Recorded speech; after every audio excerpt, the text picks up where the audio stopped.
It's 1930, and you did everything. You worked, you saved, you put every paycheck straight into the bank because that's what responsible people do, right? And one morning, you walk up to the teller window and the door is locked. Not for lunch, not for a holiday, with every single dollar you've ever saved still sitting somewhere inside. So how does an entire country lose access to its own money all on the same day? Let's start with the part nobody tells you. What are we gonna do, Your money Dad? was never really in the bank. The money that isn't really there. Here's the trick banks have been running since forever. Fractional reserve banking. Fancy name, painfully simple system. You deposit $100. The bank does not lock it in a vault with your name on it.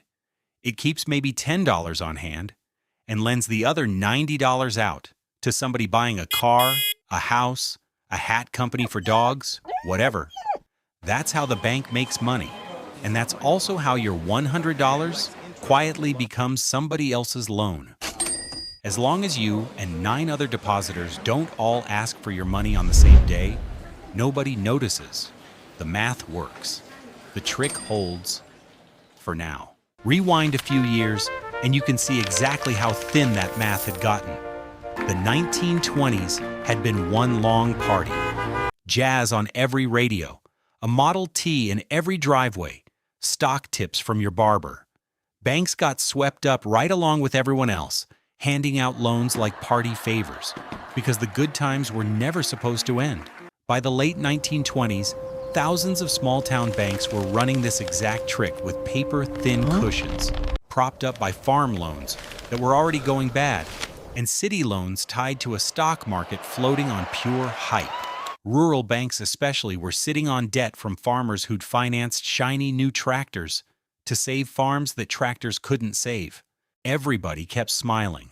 Everybody kept assuming the vault was fuller than it really was. Then, the crash hit Wall Street on October 1929. And for the first time in a long time, people started asking a very inconvenient question.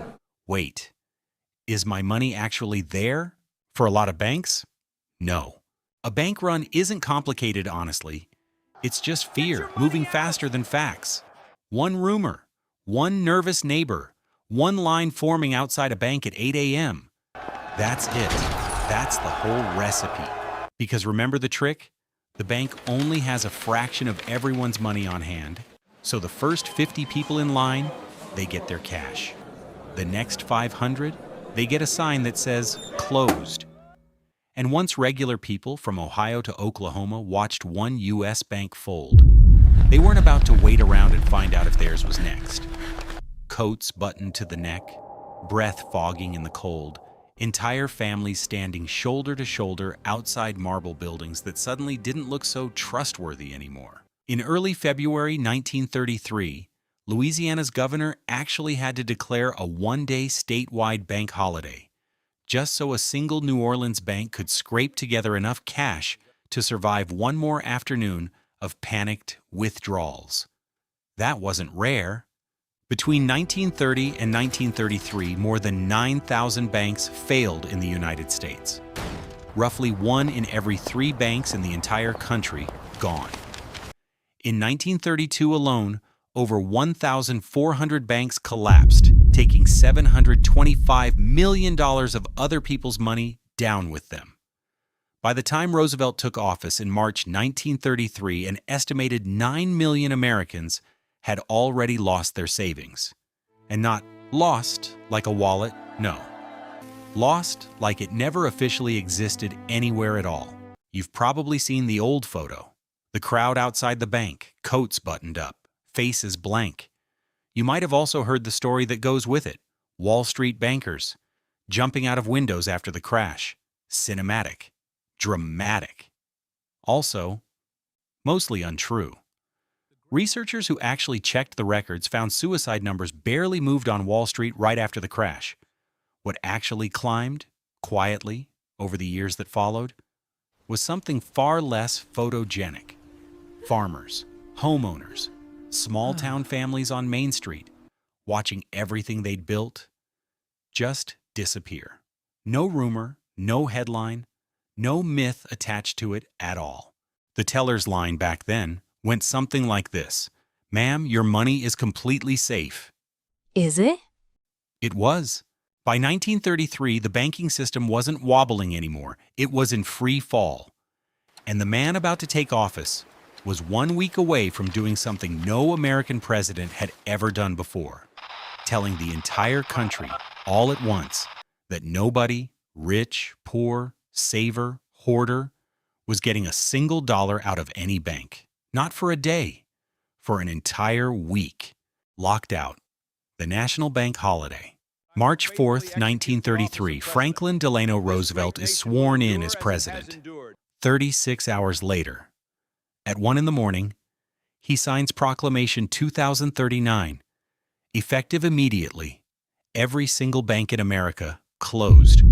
Not bankrupt, not robbed, by order of the President of the United States, no withdrawals, no transfers, no exceptions for "I just need grocery money," or "it's my daughter's tuition," or "I just want to see the number."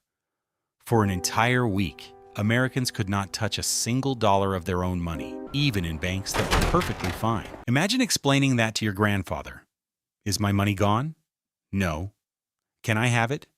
Also, no. Congress rushed the Emergency Banking Act through on March 9th. Examiners scrambled through bank ledgers overnight, deciding which banks were healthy enough to reopen and which weren't. And when the doors finally unlocked on March 13th, people didn't run in to grab their cash and flee. For the first time in years, they walked in and put money back. Roosevelt's fireside chat had done what 900 angry crowds outside bank doors couldn't. It made people believe the vault was real again. About 4,000 of those banks never reopened, ever. And just when you thought the government was done touching your money, it made a second move. In the spring of 1933, an executive order made it flatly illegal for ordinary Americans to even own gold. Coins, bars, certificates, hand it all over to the Federal Reserve at a price the government itself set: $20.67 an ounce. Keep it instead? You were looking at up to 10 years in prison and a fine worth roughly $170,000 in today's money. Here's the punchline nobody saw coming. Within a year, the government revalued that same gold at $35 an ounce.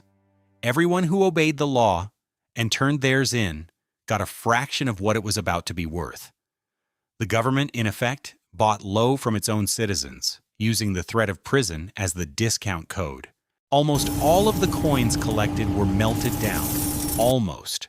One single 1933 gold coin slipped out through a corrupt mint connection, ended up in the hands of an Egyptian king, vanished for decades, got seized in a Secret Service sting at a New York hotel, and finally sold at auction in 2021 for $18.9 million. The most valuable coin on earth exists purely because one person didn't follow the rule everyone else was legally forced to. The banks reopened, sure, but the money that walked back through those doors wasn't quite the same money that walked in. Here's the part that never makes it into most bank documentaries. It wasn't only regular deposits that got frozen during the Depression. Sometimes the money you were legally owed came with a simple, "actually no," straight from the government itself. In the summer of 1932, roughly 45,000 World War I veterans and their families marched on Washington. They weren't asking for charity. Congress had already promised them a service bonus, legally, on paper, just not payable until 1945. With no jobs, no savings, and banks failing all around them, they simply asked for early payment on money that was already, technically, theirs. Congress said no. President Hoover said no. So the veterans built a camp near the Capitol and waited. Then the Army showed up, not to negotiate. General Douglas MacArthur led infantry with fixed bayonets, cavalry with sabers drawn, and tanks against the same soldiers who had fought under the American flag less than 15 years earlier. The camp was tear-gassed and burned to the ground that same night, with families still fleeing into the smoke.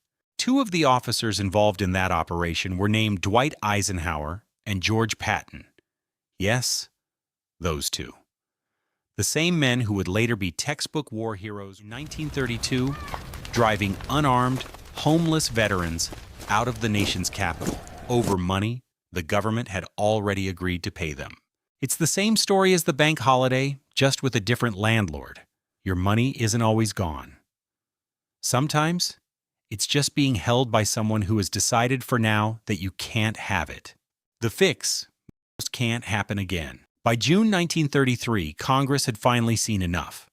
The Glass-Steagall Act created something that sounds boring, but is honestly one of the most quietly important inventions in American history: the FDIC deposit insurance.